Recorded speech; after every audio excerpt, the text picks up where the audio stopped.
Hello students, how are you all? In this lecture we are going to study about electric dipoles.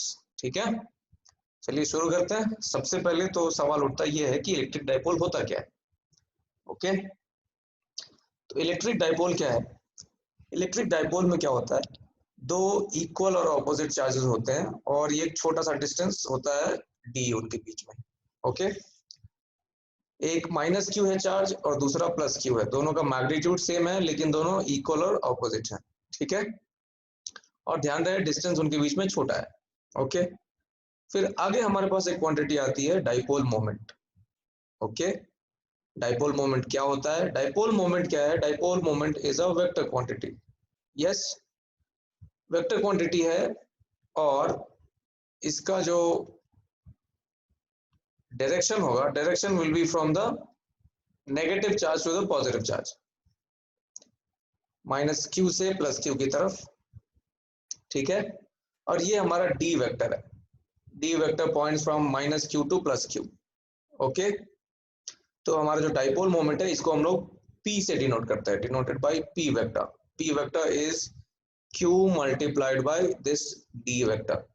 Q क्या है? Q is the magnitude of the charges, जो भी हमारे दोनों charge हैं उसके dipole के अंदर, और डी वेक्टर है हमारा line joining minus Q to plus Q. ठीक है, ओके।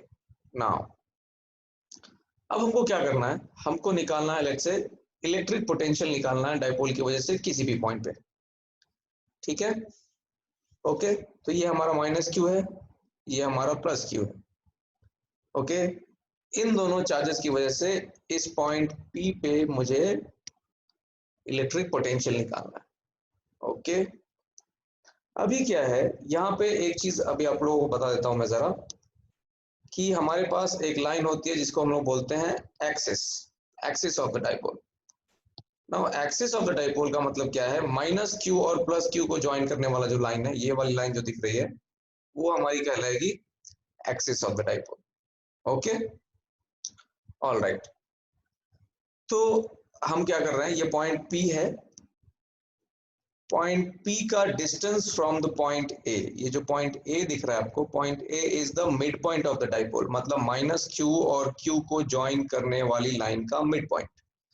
पॉइंट ए से पी का जो डिस्टेंस है वो है हमारे पास आर, और ये जो लाइन AP है, this line AP is making an angle theta with the axis of the dipole. ठीक है, ऑल राइट। तो हमको इस पॉइंट P पे पोटेंशियल निकालना है। अब एक चीज ध्यान रहे, यहाँ पे हम एक इंपॉर्टेंट अजम्पशन यूज करेंगे, R is very big as compare to D। मतलब वो जो पॉइंट P है वो दोनों चार्जेस से बहुत ज्यादा डिस्टेंस पे। ठीक है, R is very big, very big as compared to D, ये assumption है। मतलब हम लोग अभी जो फॉर्मूला डिराइव करने वाले हैं वो फॉर्मूला सिर्फ इस assumption के लिए वैलिड होगा। ऑल राइट, चलिए आगे बढ़ते हैं। एक काम करते हैं, C से लेके जो P का जो डिस्टेंस है उसको हम लोग R प्लस लिखते हैं, और B से जो लेके P का जो डिस्टेंस है उसको हम लोग R माइनस लिखते हैं। ओके, B क्या है? B is the location of the minus Q charge and C is the location of the plus Q charge. All right, आगे बढ़े। तो पॉइंट P पे पोटेंशियल किसकी वजह से? एक तो प्लस Q की वजह से, प्लस Q की वजह से क्या हो गया? KQ by R प्लस, और माइनस Q की वजह से क्या होगा potential? KQ by R minus. ठीक है, सिंपल है, नेगेटिव चार्ज है इसलिए यहाँ पे माइनस साइन, कोई दिक्कत इसमें? ऑल राइट, चलिए तो अब हम क्या करते हैं, R प्लस और R माइनस दोनों फाइंड करने की कोशिश करते हैं। चलिए अब आप यहाँ पे देखोगे कि ये पॉइंट P जो है बहुत दूर है, तो बहुत दूर है तो ये जो एंगल अल्फा होगा, angle alpha, it will be very small. जैसे मान लो एक लाइन है आपके पास, है ना, और यहाँ पे एक पॉइंट है बहुत दूर, तो आप अगर ज्वाइन करोगे तो आपको बहुत छोटा एंगल देखने को मिलेगा, है ना। वैसा ही केस यहाँ पे। ओके, तो ये जो एंगल अल्फा है मेरा, वो एंगल बहुत छोटा है, और जो एंगल बीटा है वो एंगल भी बहुत छोटा है। ठीक है, नाउ अब हम क्या करते हैं, सी से लेके ये जो एपी लाइन है, एपी लाइन पे एक परपेंडिकुलर ड्रॉप करते हैं। ठीक है, तो एपी लाइन पे परपेंडिकुलर ड्रॉप किया हमने सी से, तो ये फुट ऑफ द परपेंडिकुलर मिला हमको यहाँ पे एम।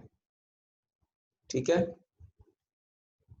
अब चूंकि ये एंगल अल्फा बहुत छोटा है, this angle alpha is very very very small, तो मैं ये बोल सकता हूँ क्या कि ये जो हाइपोटेनस है इस ट्रायंगल का, सी पी एम का जो हाइपोटेनस है वो पी एम के ऑलमोस्ट बराबर होगा। ये मैंने लिखा है यहाँ पे, C P is almost equal to P M. Okay, since alpha is very small. Okay, now similarly मैं क्या करता हूँ, ये जो पॉइंट बी है, पॉइंट बी से ये जो लाइन है पी ए को एक्सटेंड किया हमने,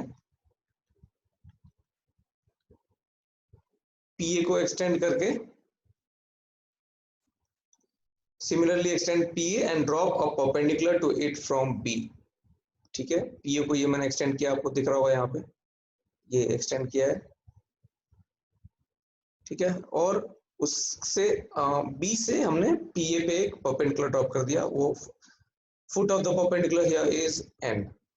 ओके, नाउ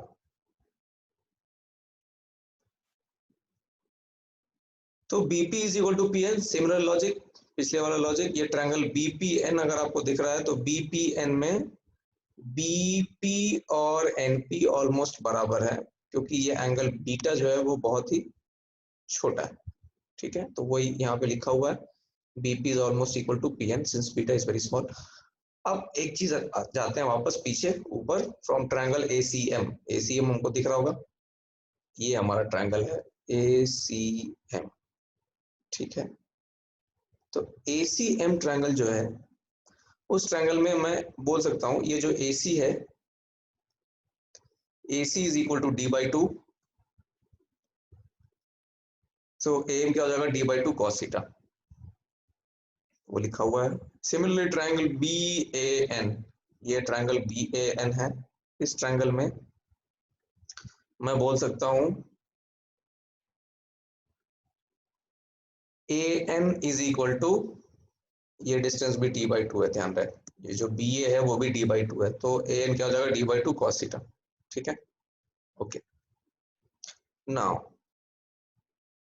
अब ये हमने AM और AN निकाल लिया, ये AM और ये AN दोनों हमने निकाल लिए। ठीक है, अब मैं क्या करता हूं, अगर आप देखोगे ध्यान से तो जो PM है, PM, this PM is equal to ये पूरा डिस्टेंस AP माइनस AM, तो AP तो हमारे पास R है, वो तो दिया हुआ है। ठीक है, और AM जो है, AM हमने निकाल लिया D by two cos theta, so मैं बोल सकता हूं PM is equal to R minus D by two cos theta. Yes, आप देखोगे ध्यान से, PM is equal to AP minus AM, PM is equal to this complete distance AP minus AM, है ना, and hence R plus is equal to R minus D by 2 cos theta, क्योंकि हम देख चुके थे ना PM और CP almost बराबर थे, यहाँ पे हमने ये देखा था, PM was almost equal to CP. Okay, now similarly अगर आप देखोगे तो BP जो है हमारे पास, ये जो R माइनस है, BP is R minus, BP is equal to what, NP, ये भी हम लोगों ने देख लिया था, BP और NP दोनों बराबर है। ओके, ऐसा क्यों था, क्योंकि बीटा बहुत छोटा था, तो हमको निकालना है, अब हमको निकालना है NP, तो NP क्या हो जाएगा, AN, NP is AN plus AP, AN was d by 2 cos theta, so NP is R plus d by 2 cos theta which is also equal to BP. अब BP क्या है हमारे पास R माइनस है. Okay, now हमारे पास BP और NP मिल गया. BP मतलब NP which is equal to R plus d by 2 cos theta. Yes, तो यानी हमको R माइनस और R प्लस दोनों मिल गए. अब वो पुराना वाला फॉर्मूला जो हमने लिखा था, ये वाला फॉर्मूला अब हम इस्तेमाल कर लेते हैं. This formula is KQ by R plus by KQ by R minus KQ by R minus. तो चलिए देखते हैं ये वाला फॉर्मूला. तो हमने यहाँ पे वो दोनों चीजें सब्स्टिट्यूट कर दी है ना, R प्लस और R माइनस को. तो इसको जब सिंप्लीफाई करोगे आप क्रॉस मल्टीप्लाई करके है ना, तो न्यूमरेटर में R कट जाएगा, बचेगा यहाँ पे d by 2 cos theta minus d by 2 cos theta. तो ये हो गया हमारे पास d cos theta. यस, और d cos theta के बाद फिर नीचे आएगा a minus B into A plus B का formula a square minus B square. Yes, तो ये हो गया हमारे पास r square minus d square by 4 cos square theta. अब इस वाले टर्म को हम कर देंगे ignore, d square by 4 cos square theta, because चूंकि r हमारे पास बहुत बड़ा था d से, तो r जब d से बड़ा है तो r स्क्वायर तो d square by 4 cos square theta से बहुत बड़ा होगा ही, जाहिर सी बात है. तो उसको हम लोग क्या कर देंगे, इग्नोर कर देंगे ये वाला टर्म. ठीक है, तो हमारे पास नीचे सिर्फ r स्क्वायर बच जाएगा. Okay, so now this gives us KQD cos theta by r square.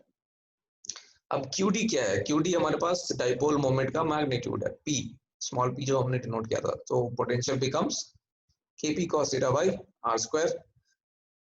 Now theta is measured from the axis. Yes, axis of the dipole, the line joining the minus q and plus q charges, and r is measured from the midpoint of the charges. तो ये आपको याद रखना है, ये formula आपको याद रखना है. इसका यूज हम लोग आगे इलेक्ट्रिक फील्ड डिराइव करने में यूज करेंगे, electric field due to the dipole. Yes, okay, so that will be all. Thank you, have a nice day.